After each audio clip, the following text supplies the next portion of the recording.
Good morning, precious one. Welcome to 360 Seconds with LD George Kobina Ofori. Today is an exciting time. You're in a new week, and it's going to be a new series.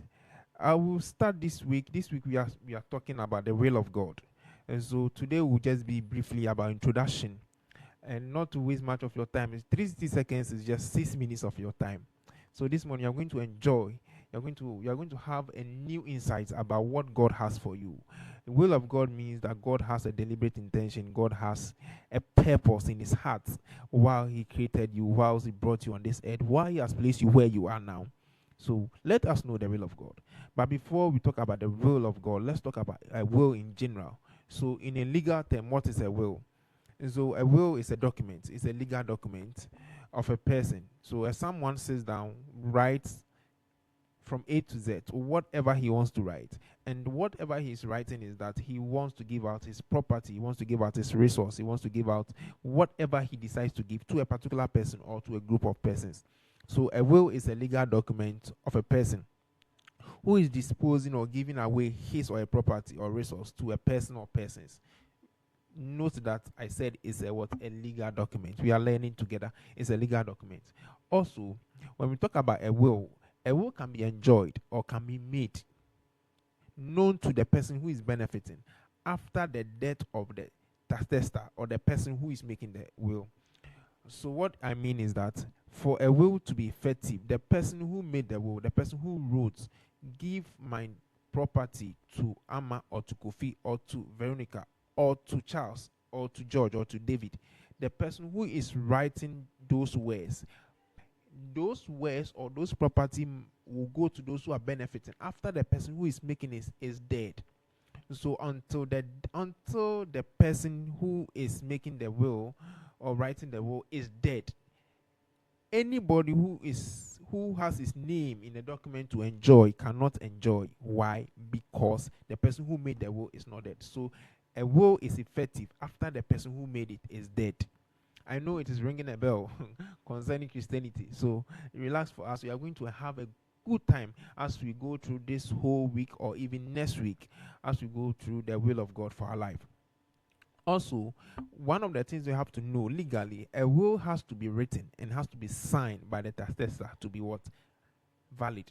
If the person who is writing the will, who is making the will, doesn't put it into writing and doesn't sign, it does not become valid. It has to be signed. It has to be written. Another thing about a will is that every will must have a witness to it. So as you have written down your will and you are signing, you must have witness, at least two witnesses, who will testify, who will confirm that this will is valid. Why? I was there and the person, so and so, Mr. Apia or Mr. Ferguson, wrote the will and it was signed by him, and I'm also a witness to the fact that he signed to it. That is the fourth thing. Another thing is that everything in the will can be enjoyed. So those who are benefiting from the will, they can enjoy whatever it is in, especially if it's an estate, if it's a building, it's a house, if they are of matured age. In law, there is something we call capacity. Capacity basically means that the person must have the required age to enter into contract.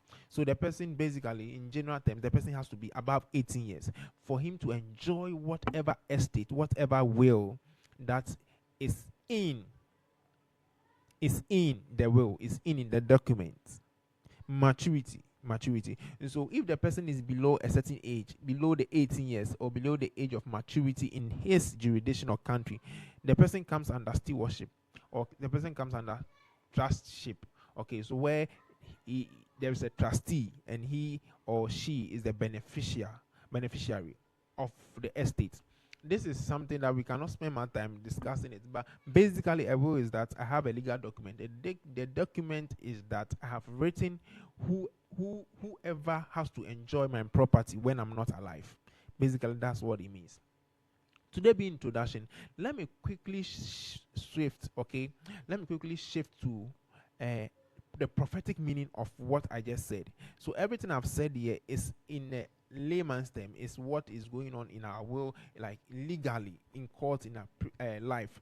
But how does it reflect, or how does it have a prophetic meaning in for us as Christians? One of the things we have to know as Christians, that the Bible is a legal document.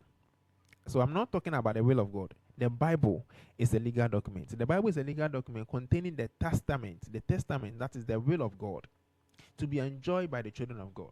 So when you're talking about the will of God, first of all, the general will of God, you have two types of will of God. We have the general will and a specific one. That was when we will go into deep into that from this week going, okay? But the will of God we are talking about is the Bible. The Bible is a legal document, and it contains the testament, the will of God for our life, to be enjoyed by the children of God. Most of the times when people are willing their properties, they will to their children. It's some exceptions where we see people giving it to their servants, to their best friends, but most of the times it's given to what? It's given to the children. It's given to the children of the man. The enjoyment of the will of God, or knowing of it, is based on a blood covenant. We said that for a will to be effective, the person making the will have to die. We know that there's a man who came to die for us. Today is just introduction, so I'm not giving any quotation. I'm just trying to awaken your making you aware of the knowledge that you must get about this before we zoom into quotations and to the Bible. But we know that for the will of God to be established, to be effective, to be manifested in your life, you have to become a child of God. And becoming a child of God is by virtue of believing in the death of Jesus Christ. So a man has to die for the will has to be effective.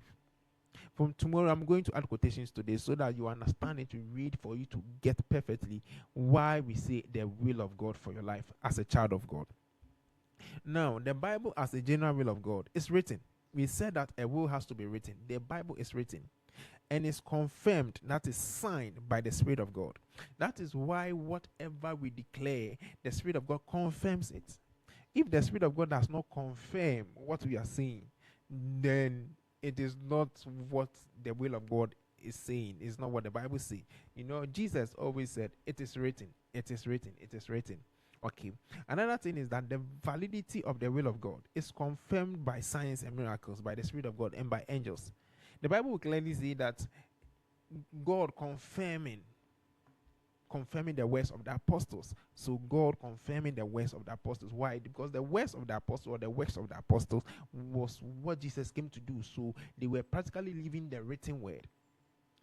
And what Jesus ever said, they live it, and it was confirmed.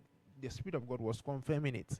That is one of the secrets about the will of God. The will of God will be confirmed by angels and by the Spirit of God. Now, we said that when someone is underage, he cannot or she cannot enjoy the will. So that the person comes under trustship, where we give the property to a trustee to take care of the trust for the beneficiary. What we are saying here is that for you to enjoy the will of God, you have to mature in Christ. So a lot of people are saying that Jesus came to die for me. I'm not working in divine healing. I'm not working in divine health. I'm not working in prosperity. It's because they have not matured in Christ. They have not matured in Christ. All these 5 things that I've mentioned is what we are going to look at one after the other to understand what we mean by the will of God. Today is just introduction. But don't forget that a will is a legal document. And God is a legal person. Not to waste much of your time, thank you and God bless you for listening to us on today's podcast concerning the will of God. Today is just introduction, and we spoke about the will of God, and we said that a will in a layman's term is basically a legal document that contains a list of properties or resources that he's disposing or giving away to anybody he wants to give to. So the person who's going to benefit is the person who is going to enjoy. He has his name in the will and is going to enjoy. And he's going to enjoy it only when he knows, and only after the person who wrote the will is dead. It's the same way the Bible, which is the testament of God. We have the Old Testament, New Testament. The testament of God, it was effective after there was a covenant established in the Old Testament. And also the New Testament was effective after there was the death of Jesus. The death of Jesus. And before you to walk in the reality of the will of God, you have to know that a man came to die for you. thank you so much, and God bless you for being with us. Join us same time and early in the morning. We are going to bring you the podcast, and we are going to share with you what it means to walk in the will of God.